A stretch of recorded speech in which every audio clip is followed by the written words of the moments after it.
चार दोस्त 12वीं पास करने के बाद एक होटल में छोटी सी पार्टी कर रहे होते हैं और बातों ही बातों में चारों डिसाइड करते हैं कि आज से 40 साल के बाद आज ही के दिन 1 जनवरी को हम फिर से यहीं मिलकर पार्टी करेंगे। और हाँ, जो सबसे आखिर में आएगा सबका बिल वही पे करेगा। होटल का वेटर भी ये सब देख रहा था। कहने लगा 40 साल बाद अगर मैं भी यहीं रहा तो आपकी ये पार्टी जरूर देखूंगा। ठीक 40 साल बाद पहला दोस्त होटल पहुंचता है तो देखता है वो होटल अब 5 स्टार बन चुका है। अब वहां पर सब कुछ बदल चुका है। तो एक शख्स उसे पहचान जाता है और कहता है सर बैठिए, मैं आपको पहचान गया, मैं वही वेटर हूं जो अब इस होटल का मालिक बन चुका हूं। वो कहता है क्या बात है। इतने में दूसरा दोस्त आ जाता है।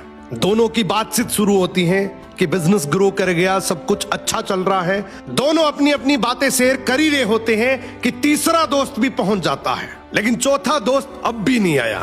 तो जो सेठ होता है वो कहता है आप ऑर्डर कीजिए, मेन्यू में खाना वगैरह सेलेक्ट कीजिए, इतने में आपका दोस्त भी आ जाएगा। अब खाना भी लग गया। वेट करते करते काफी देर हो गई। उदास मन से ये तीनों दोस्त डिनर शुरू कर देते हैं। तीनों ने डिनर कर भी लिया, लेकिन चौथा दोस्त अब भी नहीं आया। अब जब बिल देने की बारी आती है तो कहते हैं कि विकास तो शायद बहुत बड़ा आदमी बन गया, हम सबको इग्नोर कर रहा है, चलो हम ही बिल पे कर देते हैं। जैसे ही बिल पे करने के लिए काउंटर पे पहुंचे तो काउंटर का मैनेजर बोला आपका बिल तो ऑलरेडी पे हो चुका है। अब तीनों अपने चौथे दोस्त के ना आने की शिकायत करते करते होटल से बाहर निकले ही थे कि तभी एक सरकारी गाड़ी वहां आकर रुकती है। उसमें से एक लड़का उतरता है और तीनों के पैर छूते हुए कहता है मेरे पापा टीचर बन गए थे, मुझे कलेक्टर बनाने के काबिल कर दिया, लेकिन अफसोस मेरे पापा आज से 1 महीने पहले ये दुनिया छोड़कर चले गए।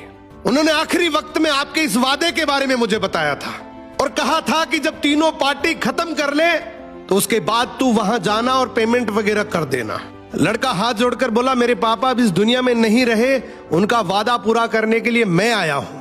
अब ये तीनों नम आंखों से रियलाइज करते हैं कि हम 40 साल बाद ही क्यों मिले, 40 दिन बाद क्यों नहीं मिले। सपनों से हमेशा मिलते रहिए, इससे पहले कि कोई आपका अपना